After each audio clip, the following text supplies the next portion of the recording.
사랑하는 성도 여러분, 우리 한 주간 주님 안에서 평안하셨습니까? 우리 옆에 계신 분에게 이렇게 한번 인사했으면 좋겠습니다. 아침 식사는 하셨습니까? 인사해 보겠습니다. 아침 식사는 하셨습니까? 진지는 드셨습니까? 인사해 보겠습니다. 우리나라의 옛날 안부 인사는 보통 밥 먹었느냐가 인사였습니다. 못 먹고 힘든 시절이 있었습니다. 그래서 우리는 밥 먹고 등이 따뜻하면 모든 것이 행복한 때가 있었습니다. 그래서 옛날에는 참 다들 많이 드셨던 것 같습니다. 식사량도 많았고 끼니도 많았고 많이 드셨는데 저도 지금은 많이 먹지 않습니다만 옛날에는 많이 먹었습니다. 여러분, 제가 여러분 보실 때는 제 고향이 굉장히 이제 서울 강남에서 온 사람처럼 보일지 모르겠지만 사실 저는 여기 경산 중방동이 저희 고향이고 출신입니다. 저는 경산중앙국민학교를 나왔고 장산중학교 3회를 입학을 했다가 이제 대구로 이사를 가면서 경산에서의 삶은 이제 마무리되었습니다. 저 가까이 청도에 저희 외갓집이 있었는데 거기에 가면 항상 저를 상은아라고 부르는 외할머니가 있었습니다. 왜 제 이름을 상현이라고 안 부르고 상은이라고 부르는지 모르겠지만 그 외할머니가 얼마나 정이 많으셨는지 옛날에 시골에 가면 여러분 그 스텐으로 된 밥 공기 커다란 거 있지 않습니까? 거기에 밥을 고봉밥으로 담아주셨습니다. 그래서 외갓집에 갈 때마다 저는 정말 배 터지게 먹었던 기억이 있습니다. 아마 외갓집도 형편이 어려워서 그런지 먹는 것에는 정말 풍족하게 주셨던 기억이 있습니다. 그런데 요즘에는 많이 먹는 것보다 뭐가 더 중요할까요? 맛도 중요하고 또 건강하게 먹는 것이 중요합니다. 식사량도 끼니량도 활동량도 많지 않으니까 사람들이 한번 먹을 때 좋아하고 또 맛있는 것을 많이 먹으려고 찾습니다. 저도 정말 좋아하는 음식 두 가지가 있습니다. 그 중에 한 가지는 저는 중화 요리를 좋아합니다. 굉장히 사람이 좀 싸죠. 그렇게 비싼 요리를 좋아하지 않고 저는 적은 금액에 만족하고 누릴 수 있는 것을 좋아합니다. 아마 경산 우리 중방동에 사셨던 분들은 아실 텐데 여기 사진을 보시면 여기가 지금 버스 정류장입니다. 근데 여기 등산 아웃도어로 되어 있는 곳에 옛날에 반점이 하나 있었습니다. 혹시 아시는 분? 모르시죠? 저만 알고 있습니다. 동해 반점이라고 거기 있었습니다. 거기가 저희 집 단골이었는데 짜장면도 좋아하고 짬뽕도 좋아하고 집에서 늘 시켜 먹을 수 있을 때마다 간단하게 식사를 해결했던 기억이 있습니다. 그래서 저의 어릴 때 소박한 꿈 하나는 뭐였냐면 저는 중국집 사위가 되는 게 꿈이었습니다. 처갓집에 갈 때마다 내가 좋아하는 음식 마음껏 먹고 싶어서 어릴 때 저의 꿈이었습니다. 다음으로 제가 좋아하는 음식은 수육과 보쌈입니다. 사실 이제 제가 수육과 보쌈은 뭐 왜 좋아했는지 모르겠습니다. 어느 날부터 원래는 구워지는 삼겹살 이런 거 좋아했는데 이제 약간 좀 이제 건강을 생각하다 보니까 좀 그런 것들에 맛을 많이 들인 것 같습니다.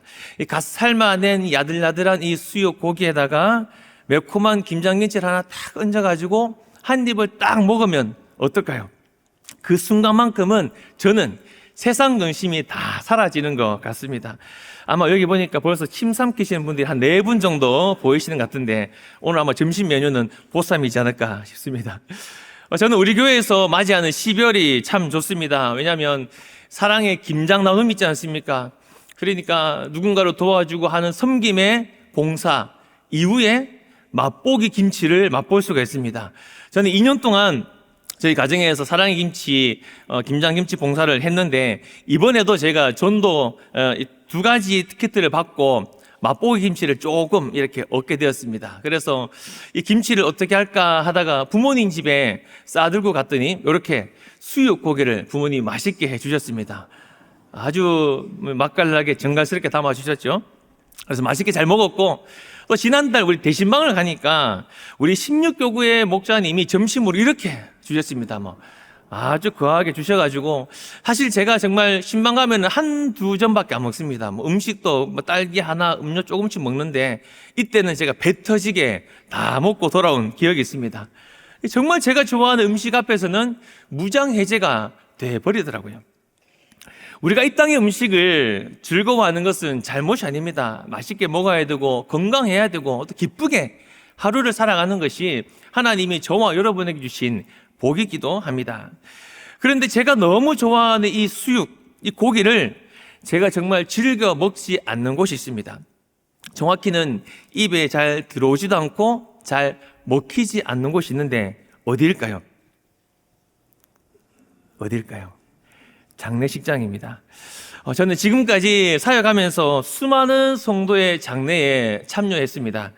장례식장에 갈 때마다 손님 대접한다고 식사를 마음껏 하시도록 소고기육도 주시고 수육도 주시고 뭐 여러 또 무침에도 주시고 반찬들을 주시는데 제가 좋아하는 수육이 눈앞에 있어도 저는 그것을 제 만족으로 채우지 않습니다. 저를 무장해제시키는 음식이 저를 유혹해도 그게 제 마음을 사로잡지는 못합니다. 왜일까요? 왜냐하면 거기에는 성도의 아픔이 있고 눈물이 있기 때문입니다. 내가 좋아하는 것보다 내가 바라봐야 될 것이 있고 내가 여기에서 더 귀중한 것으로 해야 될 것이 있기 때문에 내 마음을 여기에 들이다 보니까 내가 좋아하는 것보다 내가 더 우선시돼야 되는 것이 보였던 것입니다.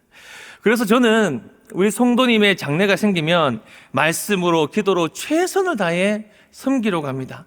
성경에도 분명한 가르침을 우리에게 주고 있습니다. 전도서 7장 말씀인데 우리 같이 한번 읽어보겠습니다. 시작. 초상집에 가는 것이 잔치집에 가는 것보다 나으니 모든 사람의 끝이 이와 같이 됨이라. 산자는 이것을 그의 마음에 둘지어다. 아멘. 수많은 사람들이 지금도 죽음과 상관없는 자처럼 살아갑니다. 천년 만년 여기에서 살 것처럼. 그러다가 누군가의 죽음을 맞이하면 어떻게 될까요? 특별히 가까운 사람의 이별을 통해 죽음이 내게도 엄습했구나, 죽음이 멀지 않구나, 피부로 느껴지는 것이 바로 장례의 현장입니다. 그래서 장례는 우리에게 이런 깨달음을 줍니다. 아, 인생의 끝이 있구나. 과연 나는 저 어디에 돌아갈 곳이 있는가? 사랑하는 성도 여러분, 여러분의 끝은 어떠합니까? 여러분은 지금 돌아갈 집이 있으십니까? 맛있는 음식도 좋고 이 땅의 삶도 너무 소중하고 중요합니다. 그러나 이 땅에서 결코 줄 수 없는 더 나은 본향이 바로 우리에게 있다는 것을 믿으시기를 축복합니다. 아멘. 오늘 나에게 주시는 귀한 말씀을 통해 분명한 우리의 믿음이 큰 소망으로 채워져서 이 본당을 나갔을 때는 우리의 삶이 하늘 소망으로 가득 채워지는 사랑하는 모든 성도 여러분 되시길 주님의 이름으로 축복합니다. 아멘. 우리의 믿음이 하늘 소망으로 채워지기 위해 우리가 먼저 기억해야 할 것이 있습니다. 그게 뭘까요? 따라하겠습니다. 우리는 이 땅에서 사는 자들입니다. 그러나 오늘 본문은 믿음장으로 부르는 히브리서 11장의 한 부분입니다. 여기에서 이 믿음의 조상들의 이제 계속적으로 등장합니다. 이제 아담부터 이제 이삭, 야곱, 많은 사람들이 등장하는데 여러분, 믿음의 조상이라고 하면 여러분은 누가 가장 먼저 떠오르십니까? 아브라함. 아마 100명에게 물어도 100명 모두가 다 먼저 아브라함이라고 말할 겁니다. 사실 아브라함과 사라는 죽은 자와 같았던 사람입니다. 죽은 자와 같았다라는 것은 그에게 더 이상 생명력이 없고 자손이 나오지 못하는, 그냥 말 그대로 죽기만을 기다리고 있었던 사람이 아브라함과 사라였습니다.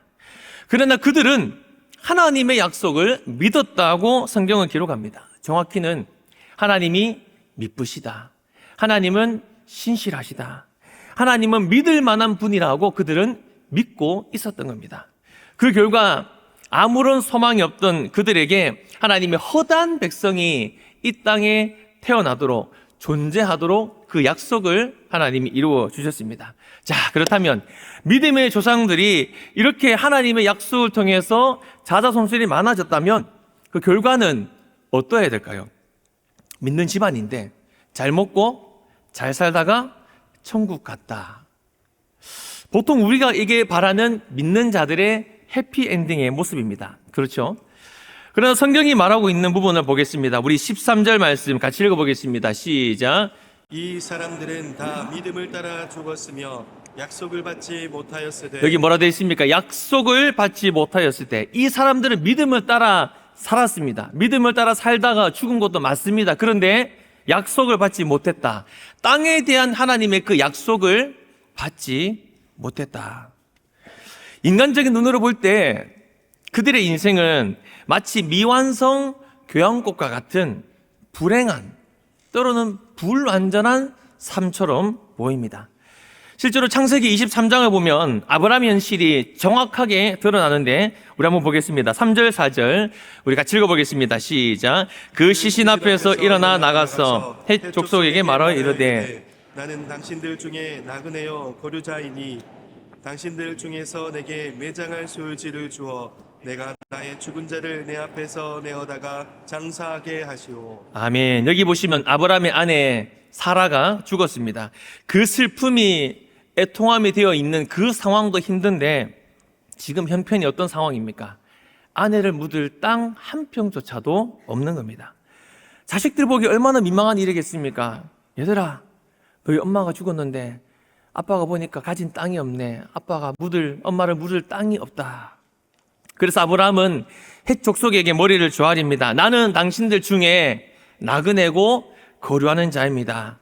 라고 자신을 소개하며 돈을 주고 막벨라 굴을 삽니다. 하나님이 주시겠다던 그 넓은 가나안 땅에서 그가 합법적으로 소유한 것은 고작 이 무덤 하나뿐이었습니다. 이것이 성경이 말하는 믿음의 사람, 또 어쩌면 우리의 현실이기도 하다는 겁니다. 러시아의 대문호 톨스토이의 단편 중에 사람에게는 얼마만큼의 땅이 필요한가 이런 책이 있습니다. 주인공 파흠이라는 사람은 이제 성실하고 평범한 농부였습니다. 열심히 자기의 땅을 일구는 사람이었습니다. 어느 날 도시에서 온 처형이 도시의 화려함, 아름다움을 마구 자랑했습니다. 이에 질세라 이 파음의 아내도 시골 삶의 소박함과 안전함과 행복함을 막 옹호하며 서로 자랑했습니다. 이를 듣던 파음이 이렇게 생각했습니다. 우리 농부들은 어려서부터 흙과 함께 살았기 때문에 괜찮아. 우리는 그런 도시의 유혹에 빠질 틈이 없지. 딱 하나 문제가 있다면 내게 있는 이 시골 땅이 좀 부족하다는 거야. 땅만 넉넉히 있다면 참 좋을 텐데 라고 생각을 했습니다. 이때부터 사탄이 이 파함을 시험하기 시작합니다. 그에게 땅을 살 수 있는 기회를 계속 주고 땅을 넓힐 수 있는 환경들을 계속 만들어줍니다. 파함이 어떻게 했을까요? 점점 땅이 넓어졌습니다. 이주하고 옮겨가면서 넓은 땅을 소유했지만 그의 마음속에 이 채워지지 않는 갈망이 있었습니다. 그러던 중에 이제 바스키르라는 이제 어떤 마을의 촌장에게 놀라운 제안을 받는데 뭐냐면 하루에 1,000루블, 이제 우리 돈으로 따지면 2만 원을 주면 해 뜰 때까지, 이제 해가 뜰 때부터 해 질 때까지 찍고 돌아오는 그 모든 땅을 내가 너에게 주겠다는 그런 제안을 받습니다. 여러분, 그런 제안 받으면 어떻게 하시겠습니까? 당장에 하시겠죠. 당장 여기서부터 저기까지 찍고 오면 다 내 땅이 되는데 누구나 다 하고 싶을 겁니다. 이 파음이 그래서 땅을 떠납니다. 해 뜰 때부터 땅이 해지기 전까지 열심으로 찍고 오려고 달려가던 중에 조금만 더를 외치다 어느 순간 해가 뉘어지는 것을 보고 돌아오기 시작합니다. 열심히 뛰어서 겨우 돌아옵니다. 근데 돌아오자마자 파음은 그 자리에서 죽어버렸습니다. 결국 그가 차지할 땅은 아주 작은 자기의 무덤 한 부분밖에 없었다라고 이 책은 마무리를 짓고 있습니다. 두 명의 무덤이 등장합니다. 아브라함은 이 땅에서 나그네처럼 살다가 겨우 무덤 하나를 소유했습니다. 파함은 이 땅에서 더 많이 채우고 더 많이 가지기 위해 애쓰다가 결국 어디에 들어갔습니까? 무덤 하나에 들어갔습니다. 파음과 아브라함의 결정적인 차이는 소유의 목숨을 거느냐 아니면 약속의 목숨을 거느냐.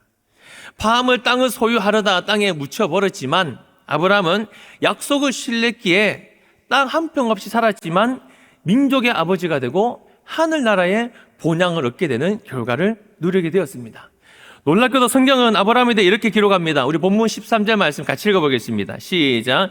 또 땅에서는 외국인과 나그네임을 증언하였으니, 여기 보시면 그들이 땅에서 어떻게 살았다고 말하고 있습니까? 외국인과 나그네임을 증언했다. 여기에 증언하다라는 단어는 단순히 나는 여행객입니다, 나는 이방인입니다 라고 스스로 정의 내리는 수준이 아닙니다. 이 표현은 그들이 이 땅에 세상의 법이 있지만 이 세상 법보다 하나님 나라의 법을 따르기로 나는 결정한 사람입니다. 다르게 말하면 자기의 권리를 포기한 선언과도 같은 겁니다. 성도 여러분, 아브라함은 가나안 땅을 살 능력이 없어서 나그네가 된 것이 아닙니다. 근데 하나님이 주실 영원한 땅이 아니면 만족하지 않기로 했기에 그는 이 땅에서 나그네로, 이방인으로, 때론 외국인으로 산 것입니다. 이게 바로 저와 여러분이 세상 가운데 증명해야 될 하나님 나라의 백성의 모습인 줄 믿습니다. 아멘. 왜 하나님은 당신의 자녀들을, 여러분을 이런 불안한 위치에 두셨을까요?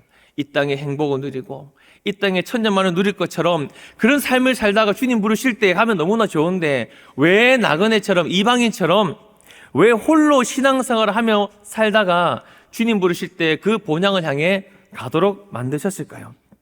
만약 아브라함이 가나안 땅에 들어갔을 때 가자마자 왕이 되고 거대한 성을 쌓았다면 그는 결코 하나님을 찾지 않았을 것입니다. 여러분, 내 것이 되면 욕심이 생기게 됩니다.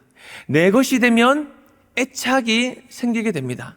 내 것이 되면 누구에게도 주고 싶지 않은 것이 저와 여러분의 마음입니다.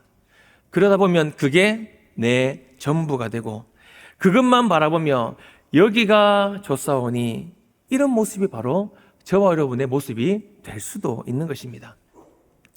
그래서 아브라함은 하나님은 그에게 주신 것을 정말 큰 성이 아니라 하나님이 그에게 주신 그 장막, 작은 텐트를 의지하면서 하나님이 이렇게 말씀하신 것을 따라 살았습니다. 아브라함아, 너는 언제든 접고 떠날 준비를 해야 된다. 우리가 이 땅에 계속 사는 존재가 아니기 때문에 이 땅에 발붙여 살지만 우리는 바로 하늘을 바라보며 사는 성도이기 때문입니다. 오늘도 주님은 우리에게 말씀하십니다. 사랑하는 성도야, 너는 언제든 떠날 준비가 되어 있느냐?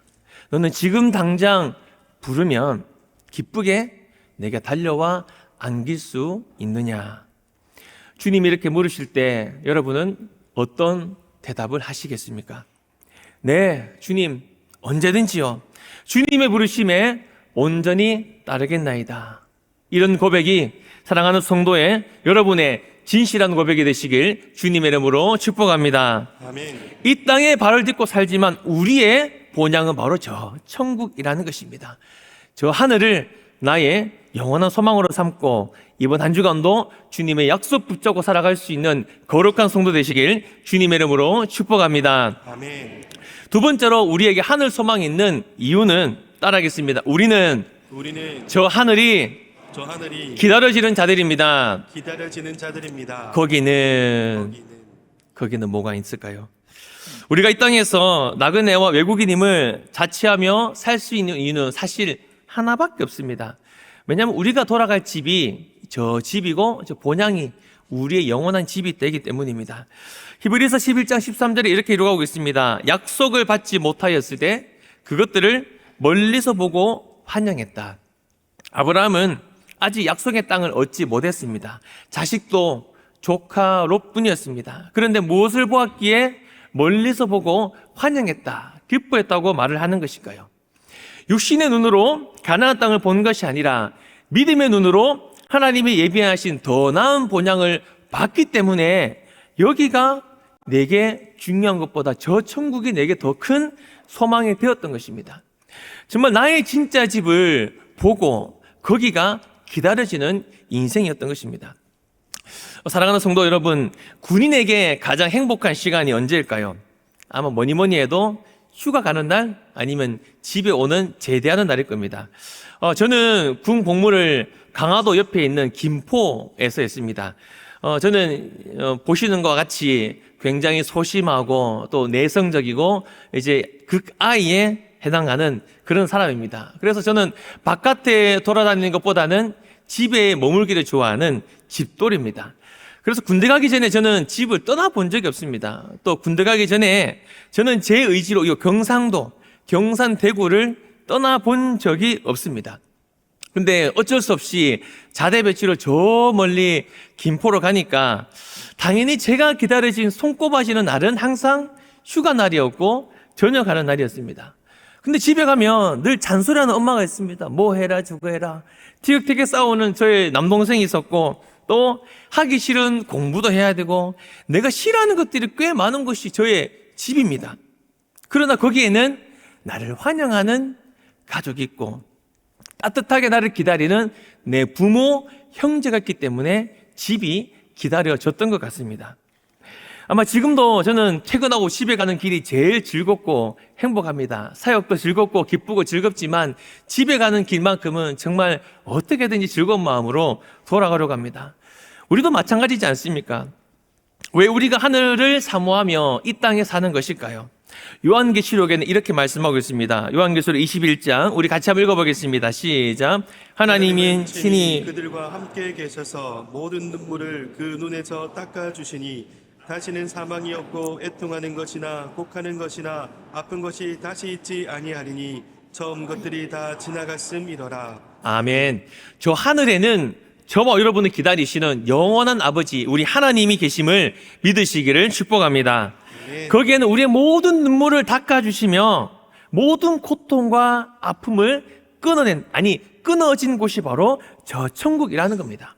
그 하나님께로 가는 것이 바로 우리의 소망이고 기쁨. 그러므로 성도는 이 땅에 살지만 하늘이 기다려지는 것이고 거기에서 나를 기다리는 아버지께서 계시기 때문에 하나님이 계시기 때문에 우리는 지금도 소망하며 하루를 살아갈 수가 있는 것입니다. 하나님을 대면하며 만나는 그런 영원한 나라를 소망할 수 있는 사랑하는 모든 성도님 되시길 주님의 이름으로 축복합니다. 아멘. 그런데 솔직히 요즘 같은 때 아까 전에 김지원 장로님도 인사하셨지만 너무나 살기 어려운 때지 않습니까? 세상 사는 게 빡빡하고 사는 게 여간 쉽지 않습니다. 먹고 사는 것도 힘든데 믿음 지키며 산다. 사실 쉬운 일이 아닙니다. 이거 뭐 믿음 생활 때려치울 수도 없고 포기할 수도 없고 분명히 하나님이 함께 하시는 것도 알겠고 예배 때마다 은혜 주시는 것도 아는데 사실 여러분 힘이 든 거는 사실이지 않습니까? 한 주를 사는 게 굉장히 힘들고 하루하루를 버티며 살아가는 것이 힘든 것이 바로 오늘날 우리의 모습이라는 겁니다. 회사의 상사는 왜 이렇게 나를 괴롭히는지, 부하 직원은 왜 이렇게 말을 안 듣는지, 거래처는 왜 이렇게 어렵다고 결제를 안 해주는지, 내 목구멍도 살기 힘든데 왜 이런 일들이 자꾸 생겨나는지. 여러분 집에 오면 어떻습니까? 자식이 이해합니까? 남편이 나를 알아줍니까? 아내가 나를 사랑해 줍니까? 내 마음 헤아려주는 사람 하나 없는 것이 바로 오늘날 우리의 모습입니다. 그러다 보니 우리에게 유혹이 찾아옵니다. 뭐가 보이기 시작하면 세상이 보이기 시작합니다. 세상은 화려하고 너무 좋아 보이고 너무 행복해 보이는데 믿음을 지키며 살아가는 우리의 삶에는 뭔가 모르게 부족한 게 보였단 겁니다. 아브라함도 세상 사는 게 힘들었는지 아마 그런 게 보였나 봅니다. 히브리서 11장 본문 15절에 보시면 그들이 나온 바 본향을 생각하였더라면 있었으려니와. 아마 그들도 본향을 생각을 했었을 겁니다. 아비의 집, 친척의 집, 내가 원래 있었던 익숙한 곳. 갈대아 우르는 그 당시에 최고의 문명 도시였습니다. 그곳엔 따뜻한 벽돌 집이 있었고 또 풍족한 음식과 안정된 치안이 있었습니다. 또 중요한 건 눈에 보이는 우상들이 많았습니다. 그러니까 보이지 않는 신을 믿는 것이 아니라 눈앞에 보이고 가질 수 있고 내 마음이 안심이 되는 뭔가 우상이 있으니까 아마 아브라함도 거기를 생각을 하지 않았지는 않았을 것 같습니다. 그러나 그들은 돌아가지 않았습니다. 왜냐하면 과거의 화려한 문명보다 과거에 잘 나갔던 그 시대보다 저 위대한 하나님 나라가 더 가치 있음을 알았기 때문입니다. 그 하나님의 나라에는 하나님도 계시고 또한 거기에는 내가 보고픈 사람도 있고 나를 기다리는 함께 신앙생활했던 그런 사람도 있음을 알았기 때문에 그는 본향으로 과거로 돌아가지 않았던 것입니다. 본문 16절 말씀 우리가 다같이 읽어보겠습니다. 16절입니다. 시작. 그들이 이제는 더 나은 본향을 사모하니 곧 하늘에 있는 것이라. 이러므로 하나님이 그들의 하나님이라 일컬음 받으심을 부끄러워하지 아니하시고 그들을 위하여 한 성을 예비하셨느니라. 아멘. 하나님은 나의 하나님이기도 하지만 내 옆에 있는 성도의 하나님이기도 합니다. 하나님이 나를 위해 거처를 예비하셨다면 옆에 있는 성도를 위한 거처도 하나님이 이미 예비하셨습니다. 예수님도 말씀하십니다. 내가 너희를 위한 집을 먼저 예비하러 가노라. 요한계시록에도 분명히 또 기록하고 있습니다. 요한계시록 21장 3절에 보시면 보라 하나님의 장막이 사람들과 함께 있음에 하나님이 그들과 함께 계시리니 그들은 하나님의 백성이 되고 하나님은 친히 그들과 함께 계셔서 여기 보시면 하나님의 장막이 그들과 하나님의 거룩과 하나님을 믿고 죽었던 백성들과 함께 한다고 분명히 말씀하고 있습니다. 앞서간 성도들이 이미 하나님과 함께 있고 하나님에 계시는 그 천국이기 때문에 우리는 그 땅이 그 하늘이 기다려지고 가고 싶어지는 성도라는 것입니다. 저도 저 하늘이 기다려지는 사람 중에 한 사람입니다. 정확히는 저 하늘에서 다시 만나면 꼭 제외하고 싶은 사람이 있습니다. 작년 9월에 소천하신 제가 맡았던 교구에 우리 한국수 성도님이십니다. 제가 그분을 뵙고 싶은 이유는 우리 성도님은 제가 처음으로 제 인생에 제 사역에 처음으로 세례를 베푼 분입니다. 한 영혼이 정말 주님께 돌아오는 죄 씻음의 순간을 저를 통해 맞이한 정말 특별한 분입니다. 이분이 가난 말기셨습니다. 가난 말기셔서 그런지 참 많이 힘드셨는데 처음에는 이제 믿기를 거부하셨습니다. 교회를 오래 다니셨지만 이제 세례를 거부하셨습니다. 안 믿어진다고. 안 믿어지는데 어떻게 세례를 받냐고. 근데 나중에 돌아가실 때가 되어서 그런지 마음이 많이 열리셨고 세례를 받으시겠다는 겁니다. 한 걸음에 달려가고 있을 때 마음이 불안했습니다. 혹여나 마음을 바꾸면 어떡하나, 거부하시면 어떡하나 걱정을 했었습니다. 근데 저의 생각과는 완전히 다르게 우리 성도님은 복음도 잘 받아들이시고 믿음에 대해 몇 번이나 시인도 고백도 하셨습니다. 세례를 받고 4개월 후에 공교롭게도 이분은 우리 성도님은 하나님의 부르심을 받았습니다. 그리고 그분의 장례를 또 제가 집례했습니다. 세례를 베푼 성도님에게 장례까지도 제가 집례를 하니까 제 마음이 참 만감이 여러 가지로 교차가 되었습니다. 여기 보면은 취토하는 장면인데 제가 장례식 때 이렇게 말했습니다. 한 사람이 주님 안에서 다시 태어나는 일에 또 한 영혼이 주님의 부르심을 받는 품으로 돌아가는 그 일에 저를 사용하신 하나님께 감사합니다. 여기 보시면 돌아가셨지만 죽음을 맞이했지만 할아버지가 아버지가 이제는 이 땅에 계시지 않지만 이 장래에는 기쁨이 가득했고 큰 소망이 넘쳤습니다. 어제 제가 우리 아내 되신 집사님에게 전화드렸습니다. 집사님, 제가 내일 설교하는데 이런 내용들을 좀 쓰려고 하는데 괜찮습니까? 하니까 집사님 말씀이 목사님 마음껏 쓰셔도 되고 너무 감사합니다. 계속 감사합니다. 인사를 해 주셨습니다. 여러분, 이게 바로 성도의 죽음이고 장래의 모습입니다. 우리는 이 땅에 살고 있지만 죽음 너머를 보는 사람들입니다. 잠깐의 이별은 있을 수 있습니다. 그러나 그것을 초월하는 것이 바로 하나님의 사람, 하나님을 믿는 성도의 모습이라는 것입니다. 저는 천국에서 보고 싶은 사람들이 참 많이 있습니다. 저는 이전 교회 때 코로나 때 서로 의지가 되었던 한 장로님이 계십니다. 제 삶도 알아주셨고 서로 힘들었지만 서로 이제 교회를 꾸려가면서 힘들게 하셨는데 이 장로님이 췌장암으로 1년 만에 돌아가셨습니다. 60대 중반이신데 꽤 젊은 나이셨습니다. 그 장로님을 정말 너무 아버지처럼 따르기도 했고 함께 섬기다 보니까 그 장로님을 너무 보고 싶은 마음에 이제 산소에도 몇 번 간 적도 있습니다. 또한 함께 즐겁게 사역하다가 인사도 못하고 급히 떠난 성도도 너무 보고 싶습니다. 병으로 고생만 하다가 돌아가신 성도님도 참 많이 계시고 또 어떤 분은 가족들의 옆에 간호도 없이 혼자 쓸쓸히 죽음 맞이하실 때 제가 옆에서 그 자리를 지켜서 그분이 돌아가시는 현장을 또 함께 했습니다. 그런 성도도 너무 만나고 싶었습니다. 이런 상상들을 하면서 저는 찬송가 한 장이 너무 생각이 났습니다. 사실 우리가 너무 슬플 때 불러서 이 찬송가의 의미가 너무 퇴색되는 것 같은데, 사실 이 찬송가의 가사는 너무 행복하고 감사가 기쁨이 넘치는 찬송입니다. 어떤 찬송이냐면, 가사를 보시면 천국에서 만나보자, 천국에서 만나보자, 그날 아침 거기서 순례자여 예비하라, 늦어지지 않도록 만나보자, 만나보자, 저기 뵈는 저 천국 문에서 만나보자, 만나보자, 그날 아침 그 문에서 만나자. 슬프고 힘든 상황에 불러서 그렇지, 사실 저 찬양의 가사는 정말 소망이 넘치는 좋은 가사입니다. 심지어 3절은 더 기쁘고 소망이 넘치는 가사인데, 우리 힘차게 박수 치면서 한번 불러볼까요? 우리 3절 하나 둘 셋 넷. 기다리던 성도들과 그 문에서 만날 때 즐거운 우리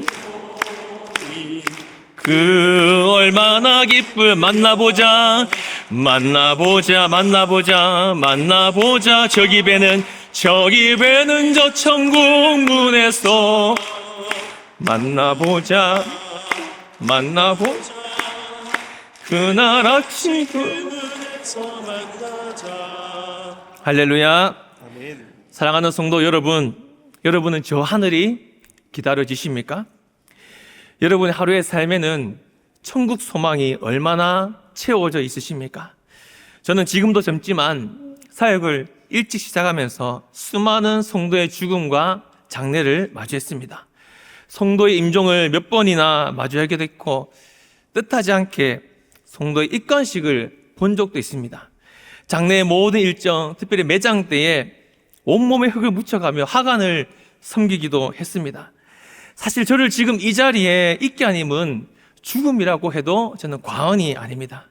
죽음을 많이 맛봤기 때문에, 많이 경험했기 때문에 저는 죽음에 대해서 결코 도망칠 생각이 없습니다. 이 땅의 삶이 힘들고 괴로워서 도망칠 곳이 저 천국이 아니라고 저는 늘 마음에 새기며 하루를 살고 있습니다. 아직도 멀리 보이는 듯 하지만 저는 그곳을 확신하며 매일을 소망 중에 살고 있습니다. 그런 저에게 하나님은 이런 말씀으로 위로를 하시고 제게 힘을 주십니다. 우리 요한계시록 22장 말씀 같이 한번 읽어볼까요? 시작. 다시 저주가 없으며 하느님과 그 어린 양의 보좌가 그 가운데 있으리니 그의 종들이 그를 섬기며 그의 얼굴을 볼 터이요 그의 이름도 그들의 이마에 있으리라. 다시 밤이 없겠고 등불과 햇빛이 쓸데없으니 이는 주 하나님이 그들에게 빛이심이라. 그들이 세세토록 왕노릇 하리로다. 아멘.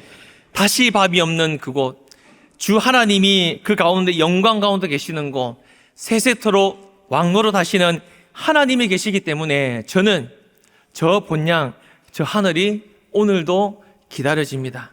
뿐만 아니라 잠시 이별한 우리 성도들, 수많은 사랑하는 성도들을 다시 만날 수 있다는 기쁨이 있기 때문에 저는 지금도 저 하늘을 꿈꾸며 매일을 살아가고 있습니다.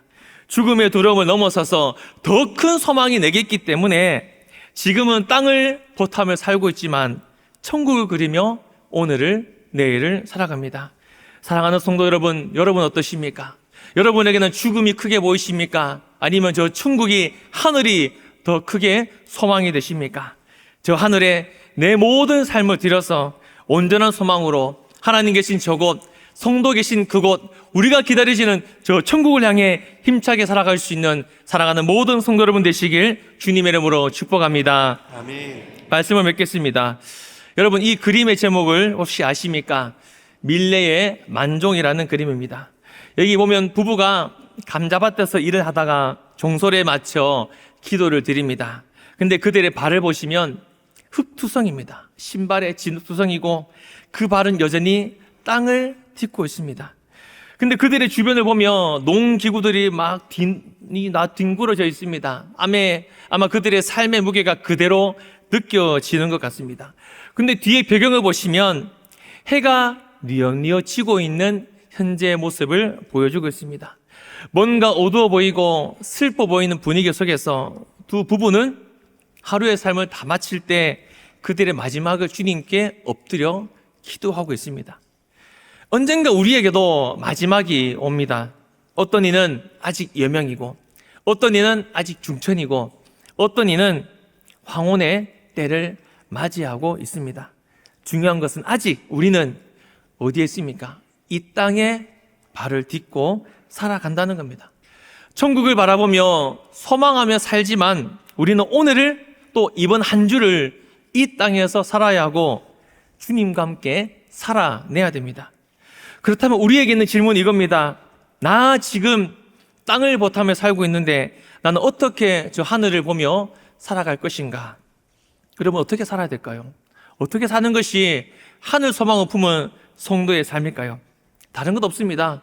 주님 오라 하실 때까지 맡겨진 자리에서 열심과 충성을 다하고 내게 주어진 날들, 내가 만나는 모든 사람들에게 하나님의 영광의 도구로 온전히 쓰임받는 것, 그것이 바로 저와 여러분의 삶의 자리라는 것입니다. 사랑하는 성도 여러분, 이 땅에 소망을 두지 않고 저 하늘에 소망을 둘 수 있는 거룩한 성도 되시길 주님의 이름으로 축복합니다. 아멘. 이 세상 일에 작고 작은 일에 분노하지 말고 일희일비하지 말고 하나님과 상관없는 일보다 영혼에 집중하고 하나님의 교회에 마음을 드릴 수 있는 사랑하는 성도 여러분 되시길 주님의 이름으로 축복합니다. 아멘. 어떤 고난과 시련 속에서도 결단코 들어가지 않는 담대한 주의 백성 되시길 주님의 이름으로 축복합니다. 아멘. 나그네지만 돌아갈 본향 있는 성도로 하나님께 부끄럽지 않는 자녀로 오늘 하루 한 주를 살지 않으시겠습니까? 그렇게 사시면 하나님이 우리에게 이렇게 말씀하실 겁니다. 나는 너의 하나님이라 불리는 것이 부끄럽지 않구나. 고생 많았지. 내 아들, 내 딸아. 너는 나의 큰 기쁨이고 큰 자랑이란다. 이런 위로가 이번 한 주간 우리의 삶 속에 가득 채워지시기를 주님의 이름으로 축복합니다. 아멘.